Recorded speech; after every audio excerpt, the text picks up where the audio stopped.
Iran और Israel आज सीधे टकराव में खड़े हैं। मिसाइलें दागी जा रही हैं, जवाबी हमले हो रहे हैं और माहौल पूरी तरह युद्ध जैसा है।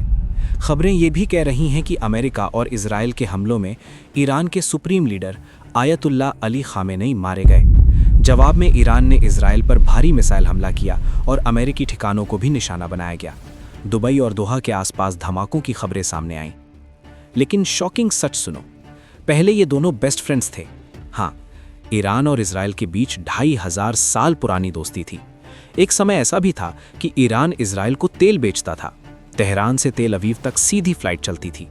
दोनों देशों की खुफिया एजेंसियां मिलकर काम करती थीं। तो फिर ऐसा क्या हुआ कि दोस्ती से सीधी दुश्मनी और 2026 में युद्ध में बदल गई?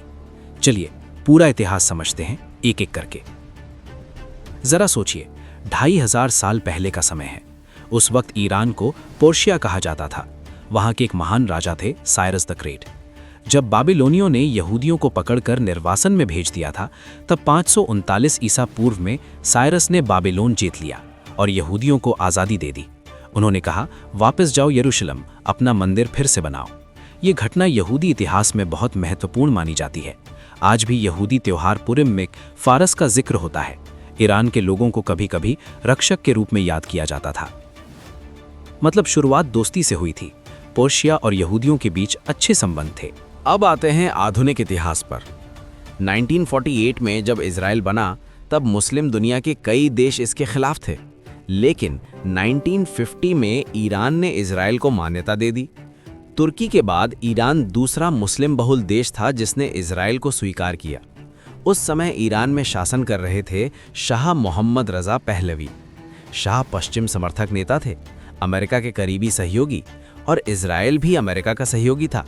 यहीं से शुरू हुआ सुनहरा दौर। ईरान इजराइल को तेल सप्लाई करता था। 1960 और 70 के दशक में इजराइल की लगभग 60% तेल ज़रूरत ईरान से पूरी होती थी। ईलात अश्केलोन पाइपलाइन बनाई गई, दोनों देशों का संयुक्त प्रोजेक्ट। तेहरान और तेल अवीव के बीच सीधी उड़ानें चलती थीं। ईरानी छात्र इजराइल में पढ़ते थे।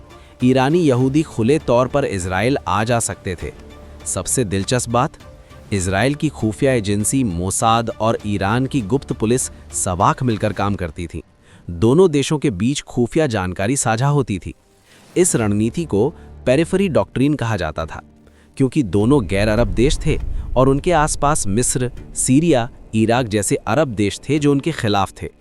मतलब सोचिए, एक समय पर ईरान और इजराइल मध्य पूर्व की राजनीति में एक ही टीम थे।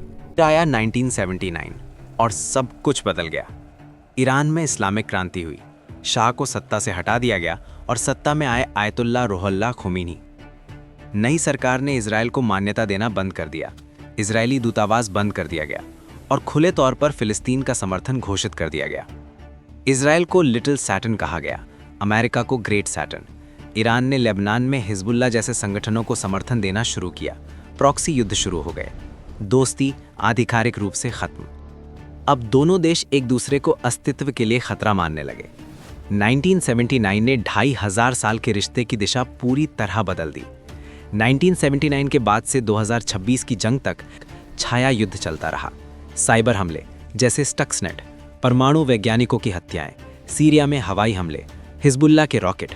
2024-25 में सीधे हमले शुरू हो गए और अब 2026। खबरों के मुताबिक अमेरिका और इजराइल ने ईरान पर बड़ा समन्वित हमला किया। तेहरान में कई शीर्ष सैन्य अधिकारी मारे गए और दावा है कि supreme leader ayatollah Ali Khamenei भी इस हमले में मारे गए। ईरान ने तुरंत जवाबी हमला किया।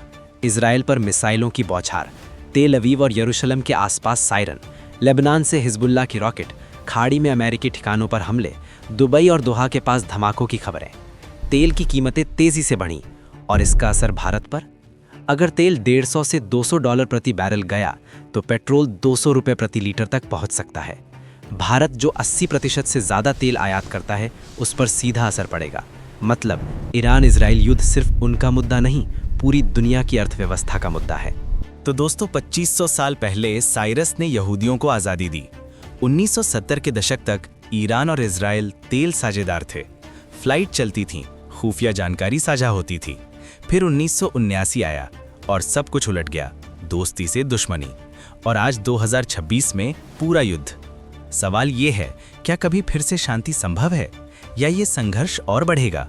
आपको क्या लगता है? कमेंट में अपनी राय लिखिए, वीडियो को लाइक और शेयर कीजिए ताकि लोगों को पूरा इतिहास पता चले।